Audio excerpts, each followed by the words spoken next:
read about an elder, if you will, in the church who does not have the love of Yah. I'm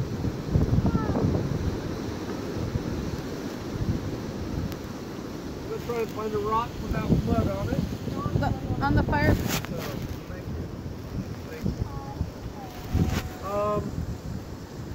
you. This elder that doesn't have the love of Yah is going to be put in his place. That really cool spear which just fell over, and I was thinking today when I put it up there, we read not that long ago about be careful about going against the man of Yah, and I was thinking, but this spear's pretty cool too. So I was like, do not go against me because I do not wield this spear in vain. It's a cool spear. You should check it out later. The third epistle letter of John is the shortest book in the New Testament. In fact, it's the shortest book in the whole Bible. Obadiah is the shortest book in the Old Testament, but it's longer than 3rd John. So it's the shortest book that we have. And it's the only book in the New Testament that does not mention Christ directly by name. No, it doesn't. It doesn't. So for such a little book, it's got a lot kind of going for it. With that, let's get going. 3rd John, there is no chapter 1, it's just 3rd John. Verse 1.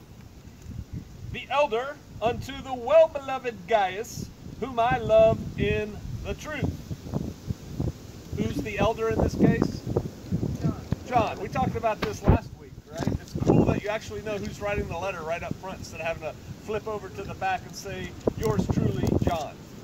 And he's calling himself the elder. Why? Remember from last week? Security. Because this is getting handed to somebody and it's going through and it's like operational security. It doesn't necessarily need to know who's addressing who and what this letter's about. And he's called the elder because he's the oldest apostle.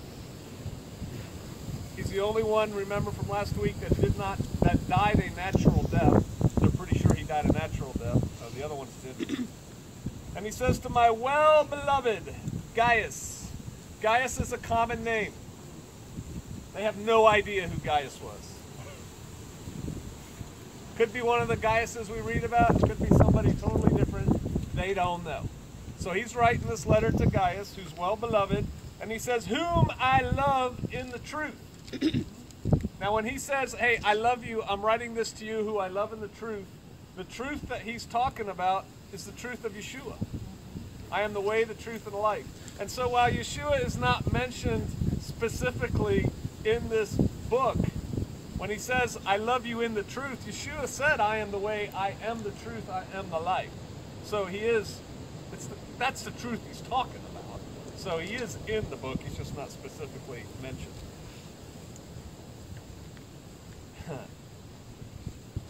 I was thinking maybe we should film it now, but that's okay. I don't think the Father wants this one to go out. Look at verse 2. Beloved, second time he's called him beloved. I wish above all things that thou mayest prosper and be in health, even as thy soul prospereth.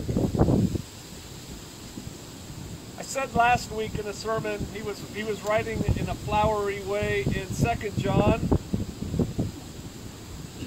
Grace be with you, and I'm looking at verse 3 of 2nd John. Grace be with you and mercy and peace from God the Father, the Lord Jesus Christ, the Son of the Father, in truth and in love. And I said that's very flowery, and that's how people used to write. And I don't really like it when people write like that today, because that's not how we write today. So when I get an email that says, Pastor Joe, greetings in the name of the Most High Yah and the love of Yeshua, and grace and peace be upon you, it's just like, come on, I just get to it, you know? And that really offended somebody. Like I saw comments, they're like, rah, rah, rah, rah, rah. Actually, no, it's an email that a woman wrote to me, an email, and said, you know, get over it or something. But this was a common greeting that we read here. I wish for you above all things that you may prosper and be in health, even as thy soul prospereth. That was a common greeting. It was so common in Greek that they would write just the first initial of those words in Greek. Like, this is terrible, but it's true. If you read English writings in Muslim countries, like in the newspaper, if they say Muhammad, they write P-B-O-H. Muhammad, P-B-O-H. Whenever they write Muhammad's name. Does anybody know it, other than Corey, know what P-B-O-H means? Peace be upon him. So P-B-U-H. Piba. Looks like Piba. They just write that because everybody knows what that means. And in their culture, when they say Muhammad, it's like, you know, you don't just say his name. And so you got to say peace be upon him. So they just write Piba in the newspaper. So this was a similar thing. Now that's interesting to know that this was a common way of greeting people because the prosperity doctrine, ministry, whatever, they love this verse. They do. I'm not just making it up because the word prosperity's in there. They like it. Like Joel Osteen and people like that, they're like, hey man, look at this. I wish above all things that you may prosper and be in health even as your soul prospers. Well, this prosper is just like, hey, I hope y'all are doing well. You know, it's like when all right, some of us used to write letters. Some of us probably have never written a letter in our life because that's not done really anymore. But it used to be writing a letter, and I'm going to write a letter to my Aunt Millie to tell her I've moved to Arkansas. Well, you don't say, dear Aunt Millie, I've moved to Arkansas, love you, Joe. Dear Aunt Millie, I hope everything's going well with y'all. I hope everything's good down on your farm. You know, we sure enjoyed the last time we were together. Blah, blah, blah, blah, blah, blah, blah, blah. The whole purpose of the letter is to tell her you moved to Arkansas. But no, you got to do this flowery stuff or it seems rude and short. Well, that's what this is. It doesn't mean let's have a prosperity ministry and have excellent peace. Get the joke? Come on, that was my Joel Osteen. All right. 3. For I rejoiced greatly when the brethren came and testified of the truth that is in thee, even as you walk in the truth. I rejoiced greatly. He was happy. John was really happy when he heard the good news that y'all were walking in the truth.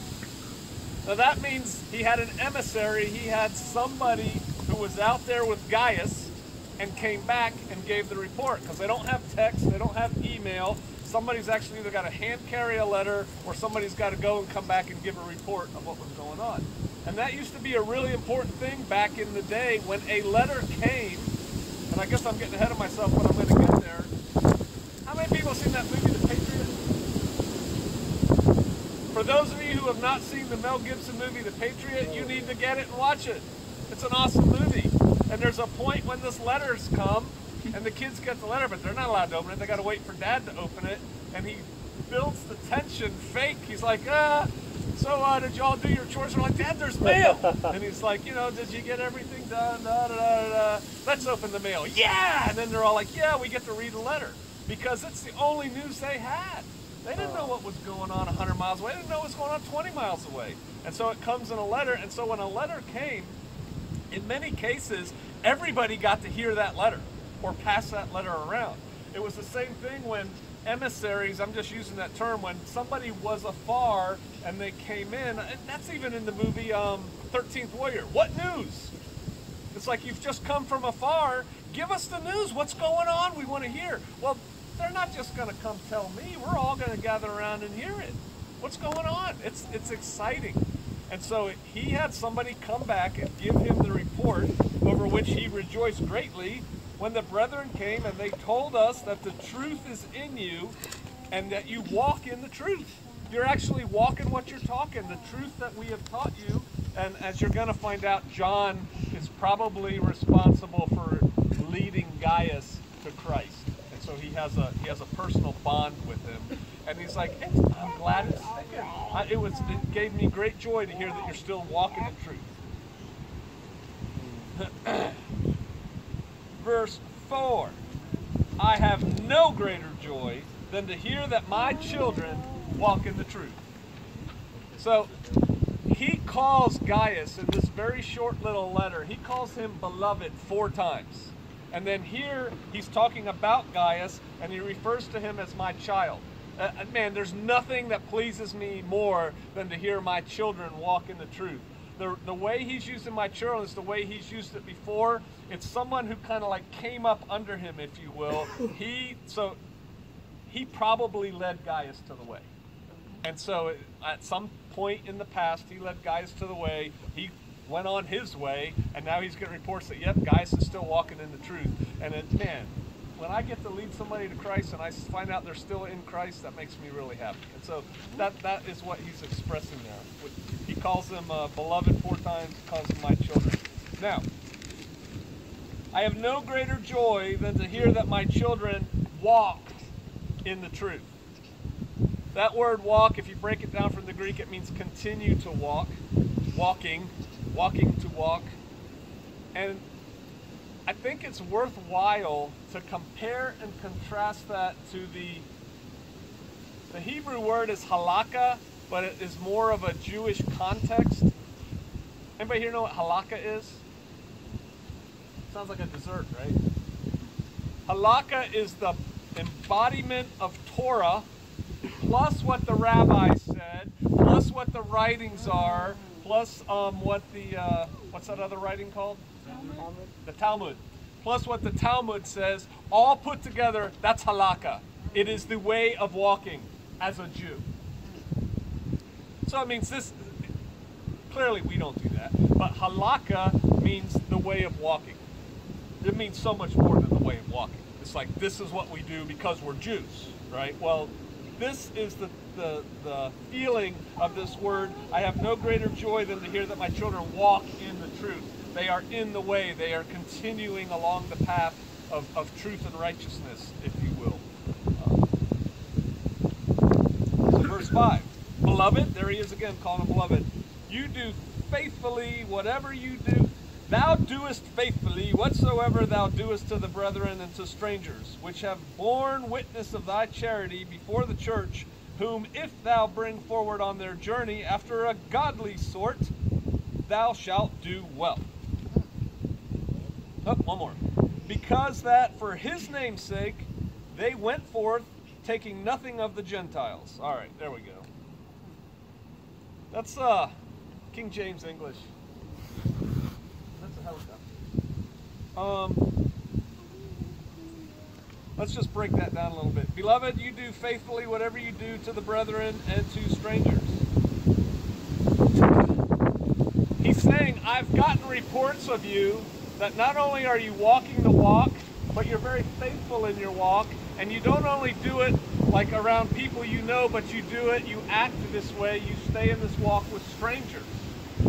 In this context, strangers are other brothers that he hasn't met yet. So he hasn't met them before, so they're strangers in that way. It's not a stranger necessarily like the stranger that is within your gates that isn't of the way. These are brothers that he's talking about, but hey, you didn't know these guys, and you were cool to these guys. That's what he's building up to say here. The report has come back that these guys went to see you, and you were really cool to them, and you didn't even know them. And so he's lifting him up as a good example of people in the faith. It says, these strangers which have borne witness of thy charity before the church, whom if thou... All right, so these strangers that you treated well, they've come back. They've stood up in front of the whole assembly, and they've borne witness. They have told how you treated them. They have shared with everybody your character and the way you act. The way he acted was Gaius's hospitality. When these missionaries, that's really what they were, right? They were sent out from Ephesus. They're pretty sure that the letter was written from Ephesus around 90 AD. They were sent out to go check on the churches and plant new churches and lead new people to Christ, that kind of thing. And so they go out. Well, when they get there, there's no Holiday Inn. There's no Super 8 motel that they can stay in. And the little inns, such as they had at the time, there's a contemporary Roman dude that wrote about it. I don't remember who he was right now off the top of my head, but he talked about how horrible they were and how many times inn owners, like, all right, you want to lay down your head because you can't sleep out there because somebody's going to knock you over the head and rob you, right? And so you come in here to sleep. Well, they almost held the people hostage who laid down their head in their inn, and it's like, yeah, I know I said it was $20, but actually it's a little bit more because I forgot we put fresh straw in there, and it's not fresh straw, and and so they were like terrible places. They were full of lice, and sleeping 8 people to one straw pallet, and it's just like, ugh. All right, so when you're traveling, it's like Sister Kate and I kind of want to go to Norway. Especially me, I want to go to Norway. I want to visit Norway. There's 2 big problems with that for me. It's real expensive in Norway.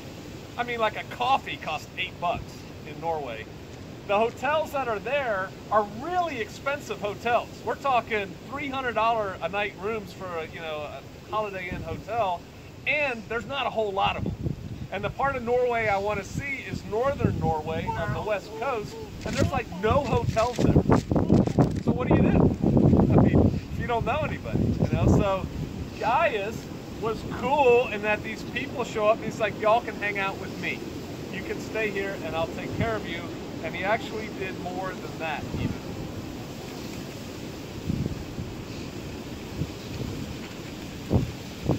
Look at verse 6 again.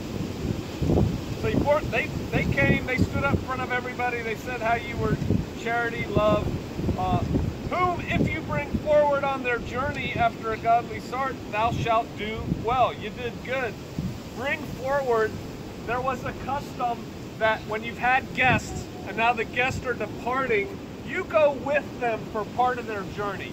Whether that's to the end of the driveway or to the outskirts of town, or I send Cody and Scott on their mounted horses with their spears to escort you to the river, and then from there on you're on your own, kind of thing. But you would go with people, you would bring them forward when they left, kind of to wish them a sign, just like, well, bye. Like, what is that, tombstone? Not like that. They would also, in many cases, provision people for the journey. It's kind of old. How many people here had grandmas? You go to grandma's house, you're leaving grandma's house, and she fills your car with like, well, here's some jam, take this. Oh, here, I wrapped up dinner for you, take leftover dinner. Oh, here's some apples I bought at the store. Oh, here's this, and they provision you. Well, it used to be a much bigger deal than it is today, but they would not let you leave their house empty-handed. They want to make sure you're taken care of. And in some cases, especially for missionaries and things like that, they would equip them. They would give them things like, oh, I noticed your walking staff broke. Here, take mine. Right? It's not just food and water for your journey, because again, there's no 7-Eleven, there's no McDonald's to stop at on the side of the road to eat. So it's like, here, take this food. Well, sometimes they can give them equipment to take. You need this too. Oh, your sleeping bag broke? Here's a new sleeping bag. It's a spare. No, I couldn't possibly. Please take it. That kind of thing. And so if they accompany them partway on their journey, if they provision them a little bit for their onward journey, if they equip them for their onward journey, those are physical things, but in this case, they were also spiritual things. Right? You're praying them forward. You're giving them a word that they can carry with them. You're doing a quick little Bible study or something with them right before they leave so that they are equipped for the journey to come. And so that's kind of the sense of what's going on there. Because, verse 7, that for his name's sake they went forth taking nothing of the Gentiles. Does somebody have a different word than taking? Receiving, that's a better word. They didn't take anything from them. And the Gentiles are in Greek, it's ethnos. What is it in Hebrew? The goyim, right? It's the others, right? The other people. They're not getting anything from them. They're not going to help them. They're a bunch of pagans. And these guys are these weird, believers in Yeshua. It's like, so you're helping them out, taking nothing from the Gentiles. We therefore ought to receive such that we might be fellow helpers in the truth. So what he's saying is, yeah, these guys are out there on a mission of Yah. They're going forward. You provisioned them. You helped them out. You took them a little bit forward on their journey. Good thing, because nobody else is going to help them, and that's what we're supposed to do. We are supposed to do that. We are supposed to help our fellow brothers on their journey when they're doing Yah's work.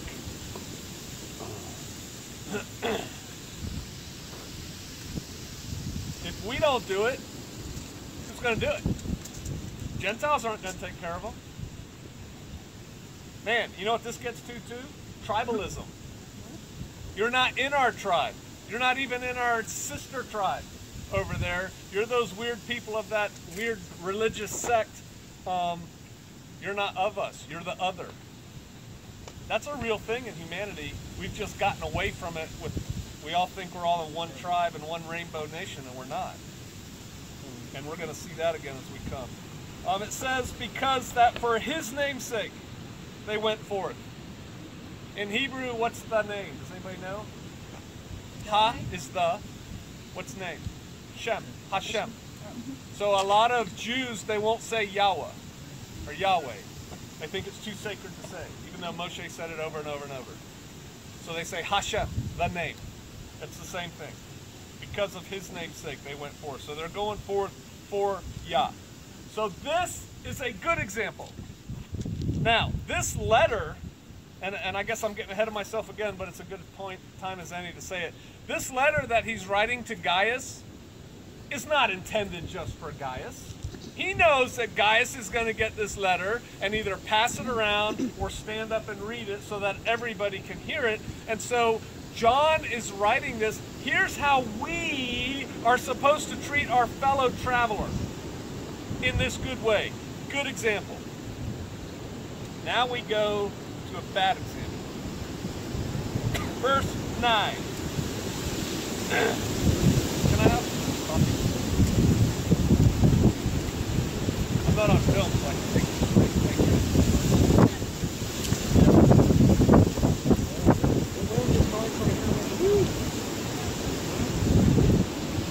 That's all right.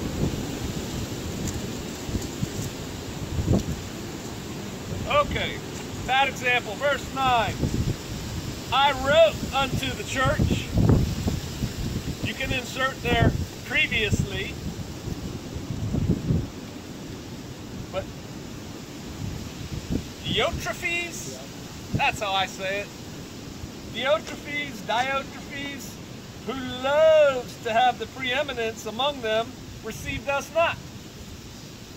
So he wrote a letter to the church already, and he sent it to this guy whose name is hard for me to say, Diotrephes, but Diotrephes didn't receive the letter. Now whether he didn't, I'm not taking that letter from John, or whether he took the letter and didn't share it with anybody, it's the same thing.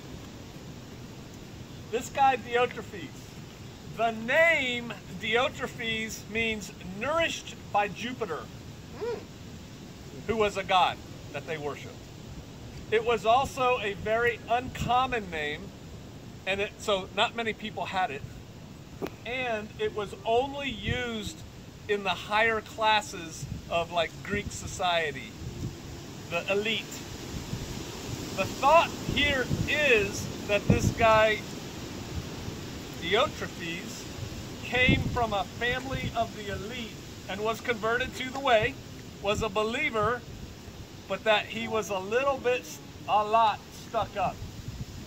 And he wanted to have preeminence in the church. He wanted to have the #1 spot, and he's probably an elder of the church.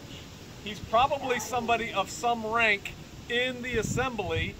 And so John, who's not with them at the time, John started the church, John's away, so John, and there's a big hierarchical system back then. John is kind of over the church. He sends this letter to the church to say, hey, our people came and they were treated really well, so thank you. And Diotrephes is like, because if I read John's letter, that diminishes my authority. That makes you all think that John's above me. And so he doesn't receive the letter. Diotrephes. From John the elder, John the apostle, the real apostle, he won't take it. So, why not?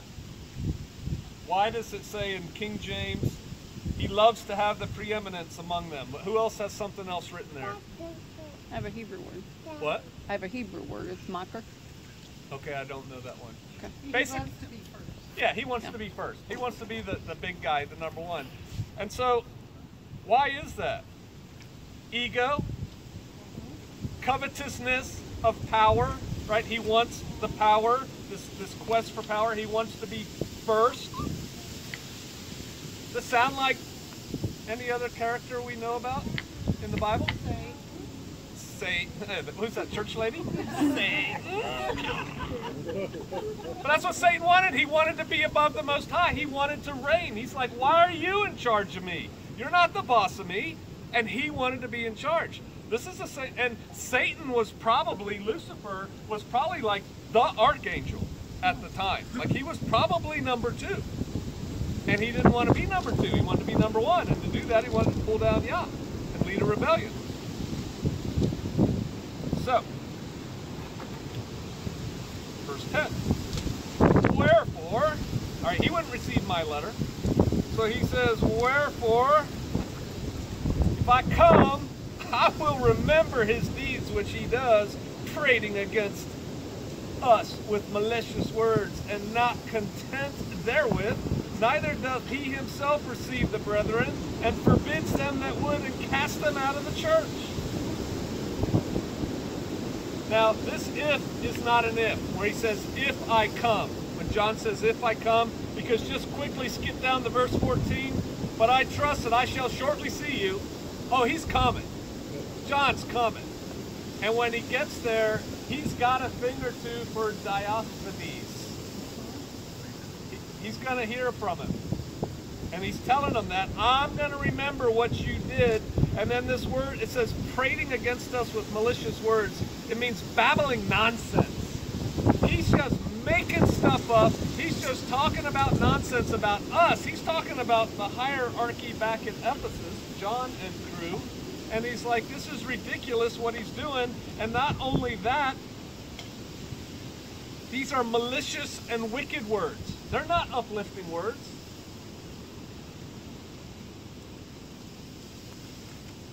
He's trying, how do I say his name again? Diophades?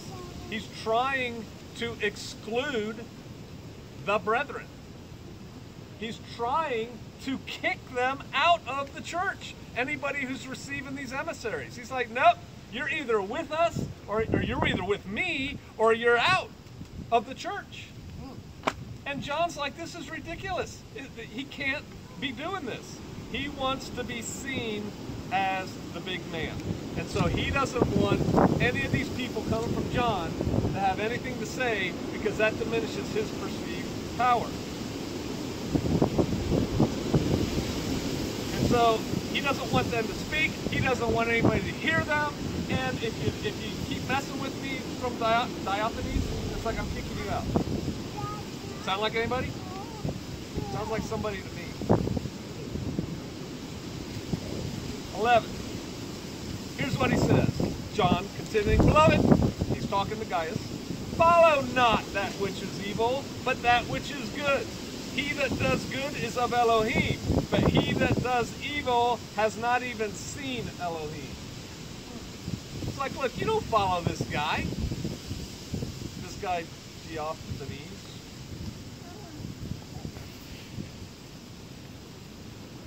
Don't follow him. He has issues. He's flirting with evil, and in fact, he hasn't even seen Elohim. What he's doing is evil. And so we had the good example with Gaius in the letter, and then John brings us to the bad example of this guy. And he's writing